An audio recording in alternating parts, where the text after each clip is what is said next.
नित्यानन्देश्वर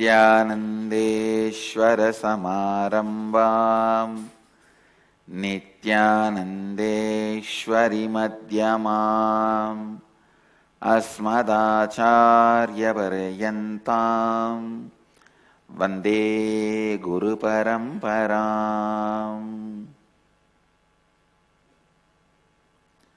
I welcome all of you with my love and respects.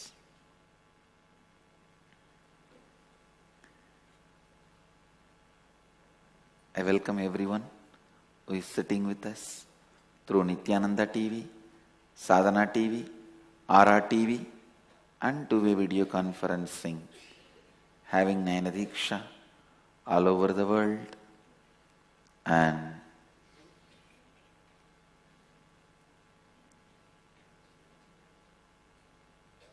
let me enter into the Upanishads. Isavasya Upanishad.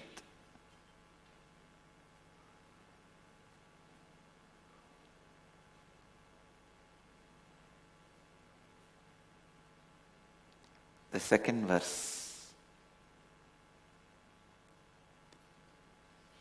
Kurvanneveha karmani chichivishechatakun samaha evam tvayinanyate na karma lipyate nare. One should desire to live in this world for hundreds of years, all the while doing his deeds dispassionately as sanctioned by the scriptures. In this way, the deeds done by you shall not cling to you. There is no other way by which a man can free himself from the bondage created by the deeds. Listen.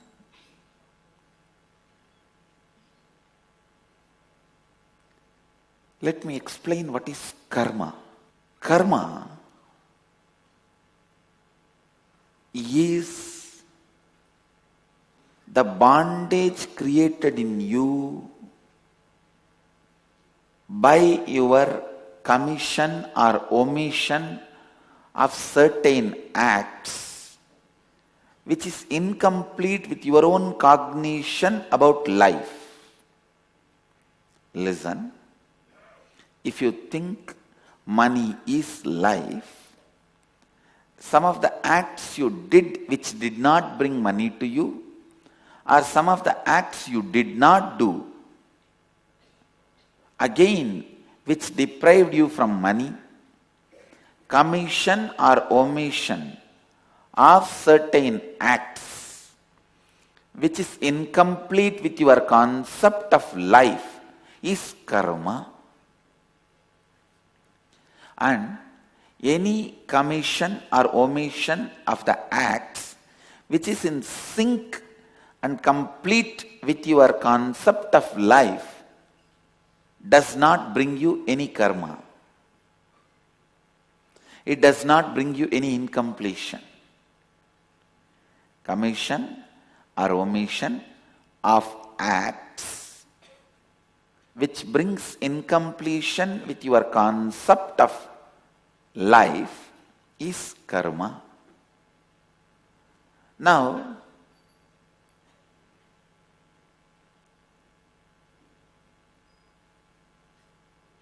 how will you liberate yourself from this karma, free yourself from this karma? I tell you, when you decide for life, when your core decides for life, automatically your laziness disappears, your boredom disappears. Again and again and again, tirelessly standing up, tirelessly standing up. Listen, tirelessly standing up. Listen, tirelessly standing up again and again. Kurvanneveha karmani Jijivishechadagu samaha, deciding to live again and again, tirelessly standing up again and again, naturally aligns all your acts into the concept of life you carry. So all your commission and omission of the acts align themselves to the idea of life you have. To the idea of life you have. So your commission and omission of acts become complete with the idea of life you have. That's all. Actually, only this one line can solve the issue, the problem, question people have. Why the bad people are so rich? Good people are so poor. Bad people are so healthy. Good people are having disease. Listen. Listen. Whether you are good or bad is going to be decided based on whether your acts are complete with your concept of life. Understand? If your concept of life is all about pleasure and money, and your acts are complete with it, you will have that. That's all. There is nobody to judge whether money is the ultimate purpose of life.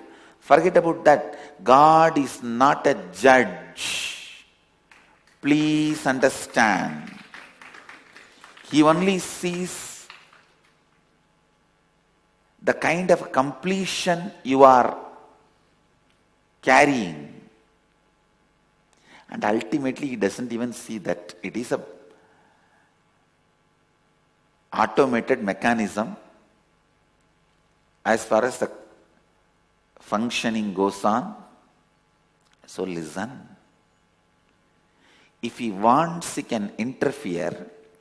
Does not mean he goes on interfering. No. So be very clear. God is not sitting and doing some judgment, passing some judgments about you every day. Oh, this fellow, all the time running behind money. Let me punish him. No. In course of time, when you are deciding constantly for life, you yourself may realize there is something more prior. You should give more priority, more importance than money. You may evolve. Your idea about life may change. You may reinvent yourself, feeling that no, there is something little more than money. There is something in life which is little more than money. So you may start reinventing yourself. Then let your acts be complete to that new idea of you. The way you reinvented you. So understand, deciding for life again and again and again, not entertaining laziness.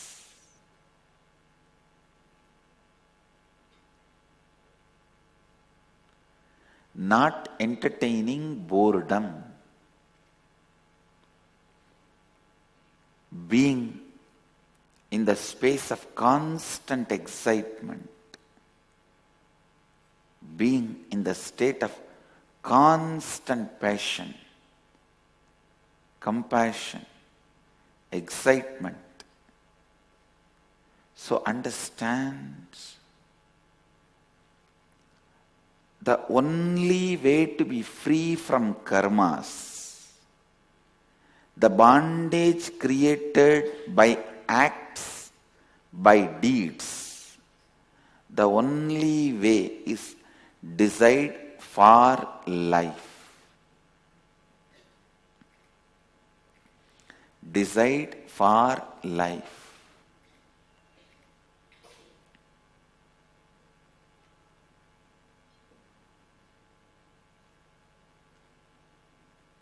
God is not hard power in Hinduism, in Vedic tradition. Listen, I am defining two words: hard power, soft power.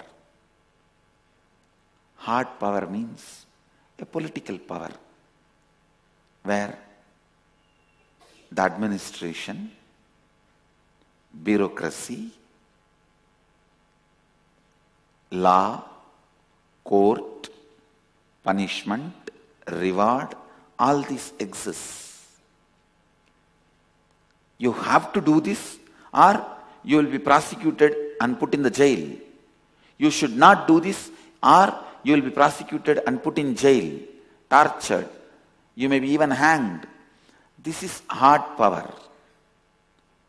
Soft power is the spiritual power. Thousands of people, I can say in a way, even millions of people do whatever I am saying in the morning satsang.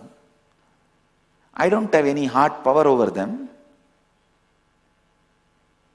Sometimes I am just sitting in this hall in Biddi and say, please close your eyes and start inhaling and exhaling and chant Shivoham.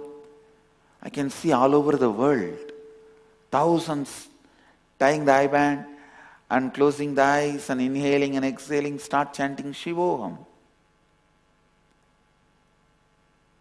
There is no hard power. If they don't do, there is nothing like they are going to be prosecuted, punished. No. It is soft power. Where, if they do, they raise themselves out of their own inspiration. Voluntarily, they come and learn to evolve themselves, raise themselves. In Vedic tradition, Mahadeva is not hard power, he is a soft power, sitting in Kailasa and teaching. Indra is hard power, not Mahadeva. Understand, the concept of God in Vedic tradition is so beautiful, so subtle. Because the concept of God is a soft power, we also had always soft power all over the world. We have not sent a single soldier, but we are ruling whole China for last 1,000 years culturally. We have not sent a single soldier across the border. But the whole China is living for last 1,000 years as we want. We just sent one young man from Kanchipuram, Bodhidharma, over.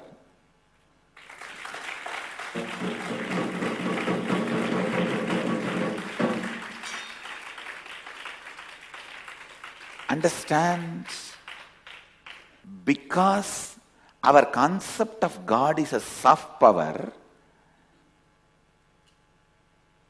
understand, even now, world's largest practiced religion is yoga. World's largest practiced religion is yoga. And it does not have any hard power. We don't have our own state. We Hindus don't have our own state. Be very clear. We don't have any hard power. We don't have our own bank. We don't have our own country. Wherever we are majority, we always declare that as a secular country. Because our religion is built on the structure of soft power, not hard power. Because we have not portrayed our gods as hard power, we always portrayed our God and believed our God as soft power. Anybody wants to play the role of God has to have only the be the center of soft power.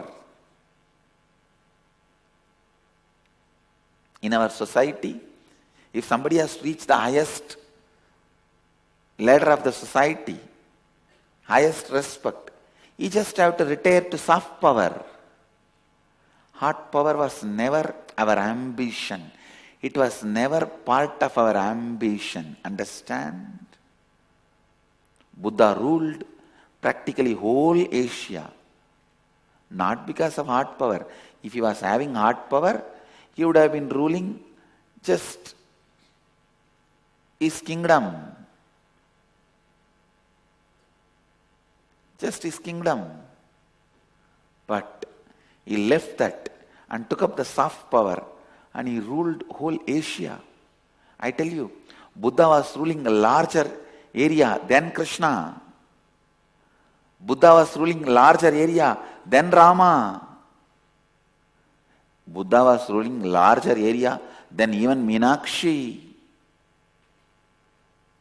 Because he took on soft power, not hard power.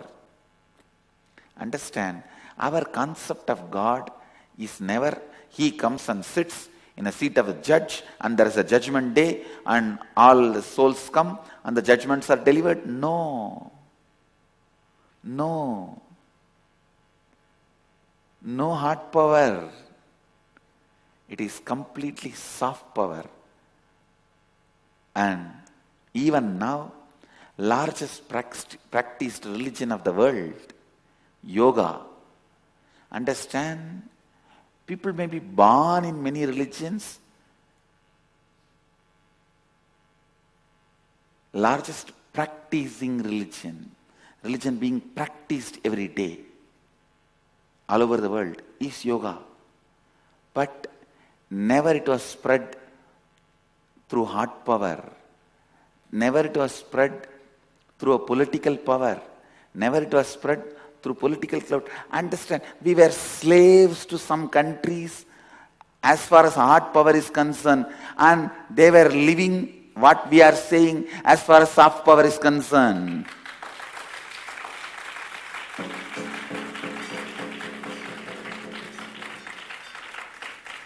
Understand?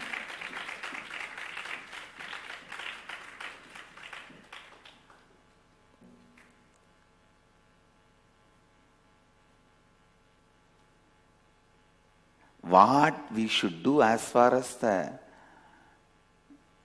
legality and political things concerned, how much tax we should pay, all that British was deciding. But what he should do as far as his body and mind concerned, we were deciding. Understand?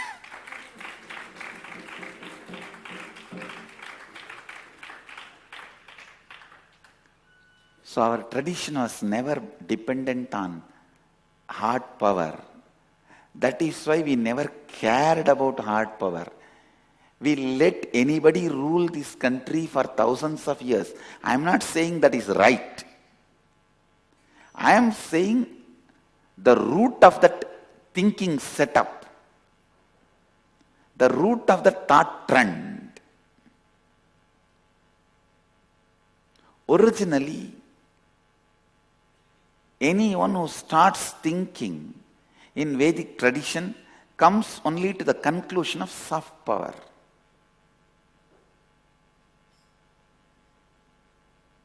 Please understand. Finally, I am not going to judge whether hard power is right or soft power is right, all that. I am just explaining to you the mental setup. The mental setup.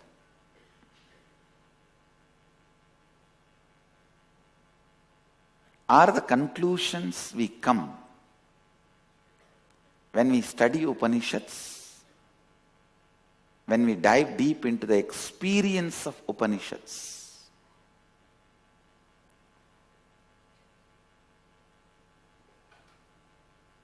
God is not hard power.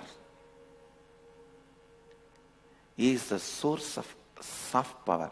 See Mahadeva, he sits in Kailasa. He doesn't control all the Akilanda, Andanda, Bhuvananda, Brahmanda, all the universes, worlds, planets. No. He just sits in Samadhi. Once in a while he opens his eyes and teaches in silence. And again when people have a problem, they come to him and he blesses them, attends to it.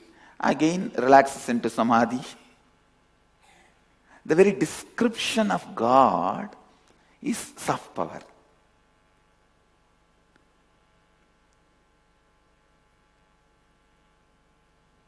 The Western religion's very description, concept of God is heart power. That is why anybody wants to play God, they have to become center of the heart power. And if I go a little deeper into it, that is why the clash between the politicians and priests always was prevalent in the West. In the East, it was always together. Understand? Always the Rajas and Rajagurus were together because they know their zones are different. Kings never felt threatened by the priests. Kings never felt threatened by the gurus. Because whether the very way of thinking and acting, the guru was settled in soft power and the king was always secured. King never, see, there are thousands of stories in India about the kings. There are tons of stories where the brother takes over the kingdom, where the son takes over the kingdom from the father, ministers take over the kingdom from father. Not a single story, guru takes over the kingdom from the king. And among the son, brother, minister, guru knows more secrets about the king and the kingdom, more information about the king and the kingdom than brothers, ministers, the army commander-in-chief and all of them. We have tons of stories where commander-in-chief suddenly imprisons the kings and takes over the kingdom. Where son imprisons own father and takes over the kingdom. Where brother imprisons father and imprisons the king and takes over the kingdom. We don't have a single reference to say Rajaguru imprisons the king and takes over the kingdom. Because we are settled with the soft power and hard power. King feels completely secured. The very thinking of the guru is all about soft power. It has nothing to do with hard power. Understand? A little understanding about this soft power and hard power will give you a lot of clarity about Vedic tradition and even about how to handle yourself. You see, if you always handle yourself with the hard power, you become insensitive to life. If you all the time think only about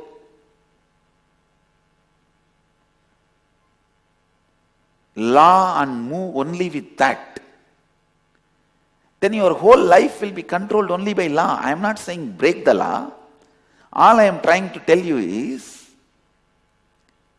let the soft power, the spiritual understandings and power decide many things in your life. Then the fear and greed of the hard power. If you allow more and more the fear and greed of the hard power to decide your life, you are a slave. But the soft power is always inspiration based. It is not fear based or greed based. Today's Vakyartha Sada subject is hard power and soft power. Understand? Lot of thinking has to be done in this line. Lot of exploring has to be done in this line. There is a big difference between you don't rape somebody because of fear of law, and you don't rape somebody just because you don't want to be violent and you don't want to enter into somebody's space. You don't want to rape somebody because of law and order is hard power. You don't want to rape somebody because you don't want to enter into somebody's space, or you don't want to be violent, you don't want to be abusive into somebody's space, is soft power. Order comes by soft power, is the permanent eternal order.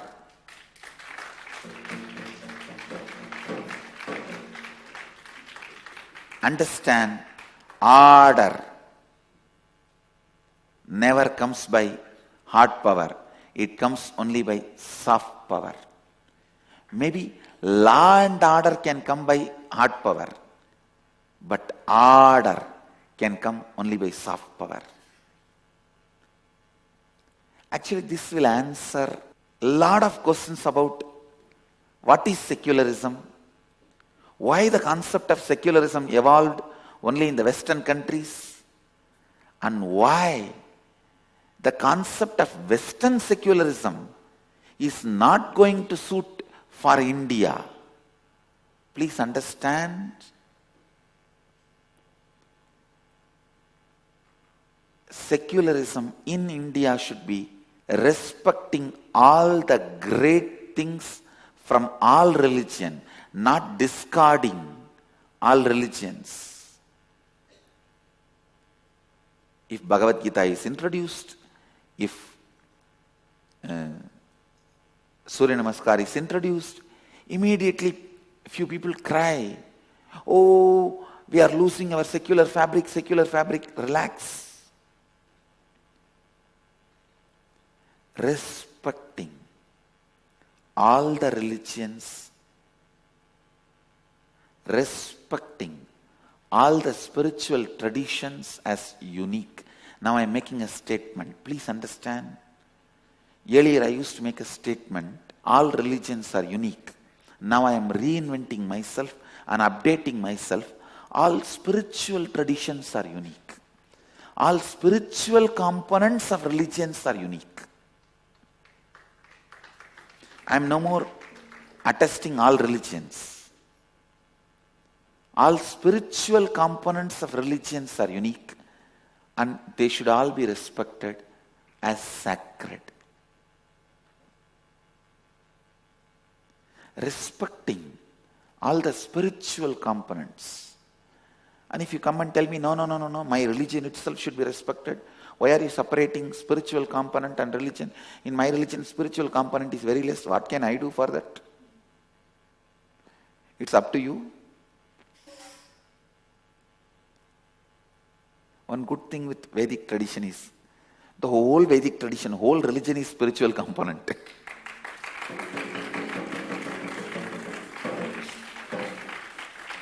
The way you brush in the morning,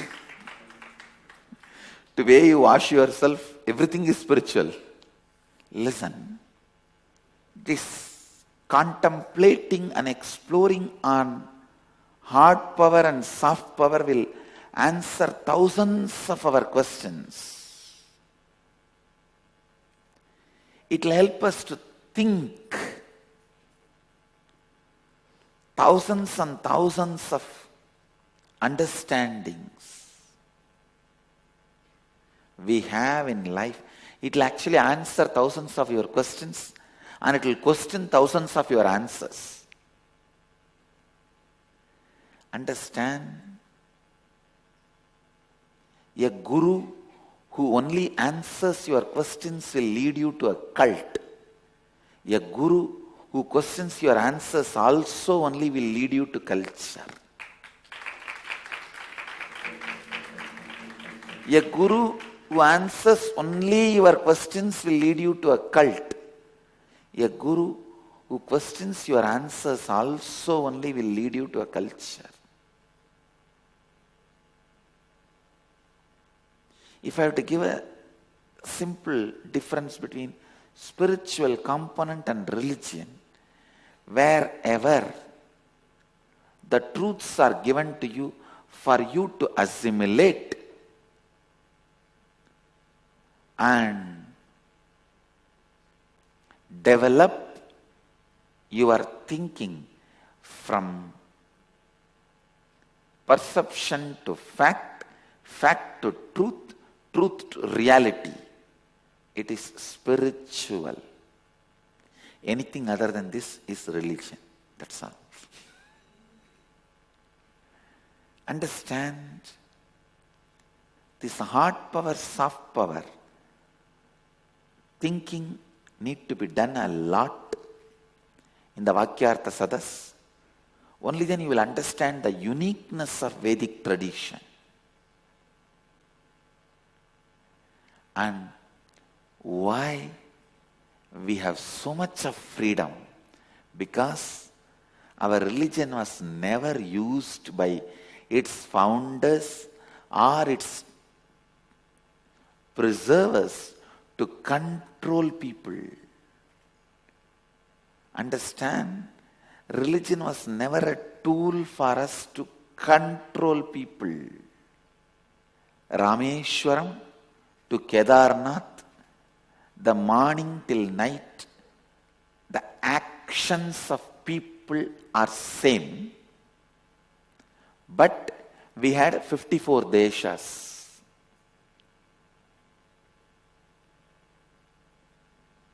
Even a great personalities like Shankaracharya never bothered to create the whole land under which his influence prevailed as a one country. Actually, Shankaracharya, if he wants, he could have done it.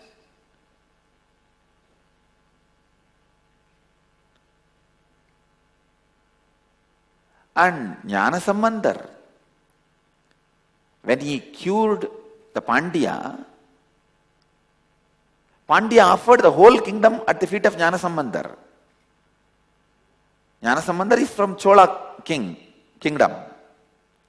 He could have just said, all right, and Jnanasambandar, actually the Pandya's wife is a daughter of Chola.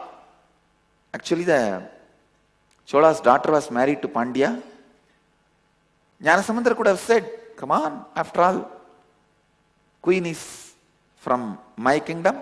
Let both kingdom be merged together and I will be Rajaguru for whole. He could have said it. He did not. Because the whole Chola kingdom was at the feet of Jnanasambandar.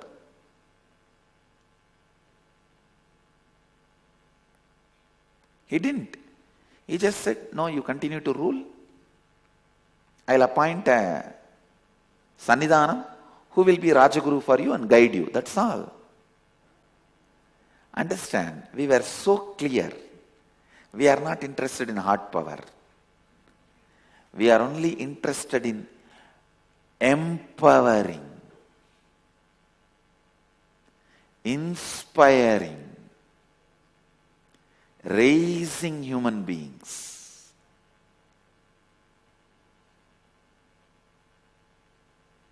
Even in my wildest dreams, I can't imagine myself handling hard power.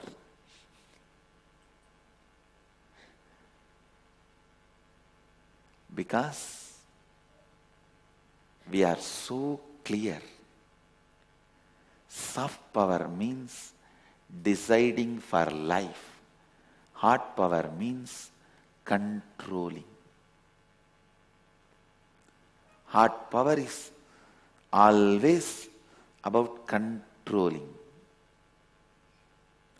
Soft power is always about life. Inspiring, liberating, enlightening, freeing.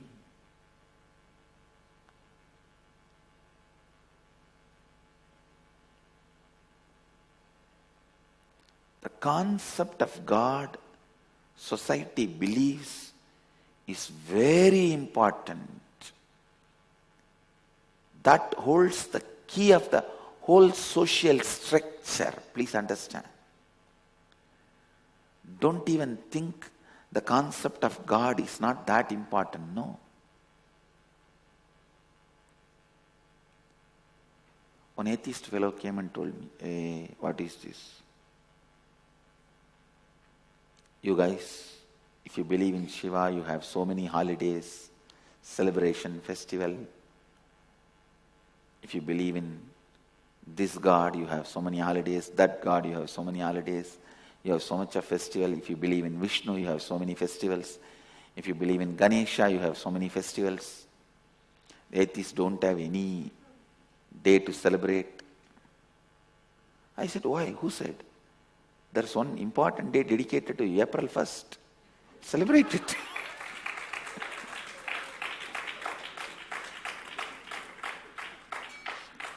Atheists always run behind heart power because they are so empty inside. They run behind the heart power.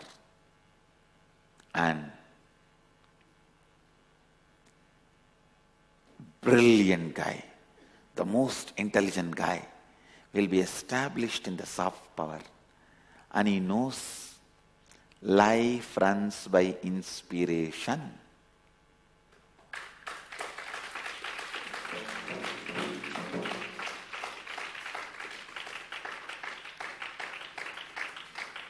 Life runs by inspiration. Life runs by inspiration. Nothing else. Nothing else. And nothing else. I tell you. Life runs by inspiration. You may say, oh, we allowed politically ourselves to be slaves and ruled by others. So many things you can say. But I tell you, we are and we were, we will be the most stable society. Even after so much of attack. Because we know the technology of soft power.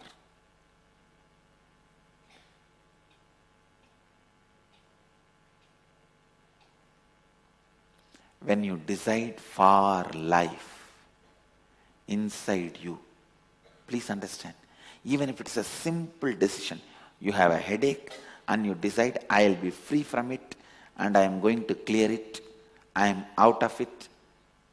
Even that simple decision creates a ripple in the sun and the moon.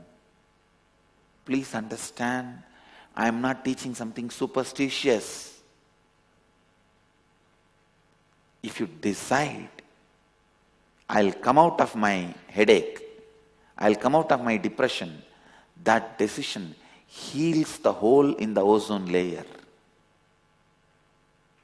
It is directly related to the hole in the ozone layer, and ozone layer is healed. Sun is healed. Moon is healed. So understand, look into your life, work to be free from karmas, work for life, think for life.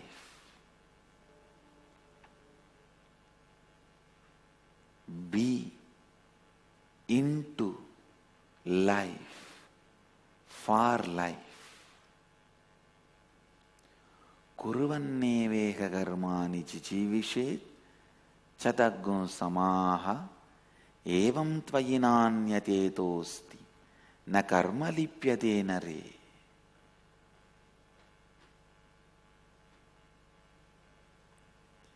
If you explore this one concept which I introduced today, soft power and hard power, you will understand the depth of Vedic tradition. Thousands of your questions why secularism evolved in the West and why that concept of secularism is not the right thing for us in this country, and what kind of a secularism we need to evolve for ourselves.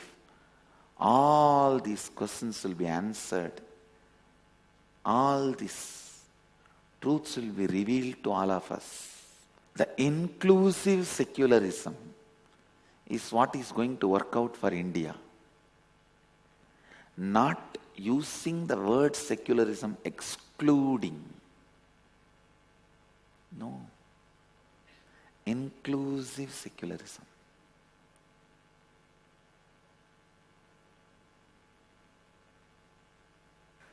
So with this, I bless you all. Let you all radiate with integrity, authenticity, responsibility, enriching, causing, living Advaita, eternal bliss, Nityananda. Thank you. Be blissful.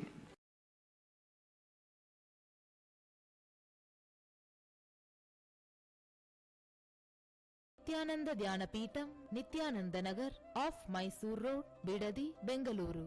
Phone 08027279999. www.nityananda.org. www.youtube.com/Life Bliss Foundation.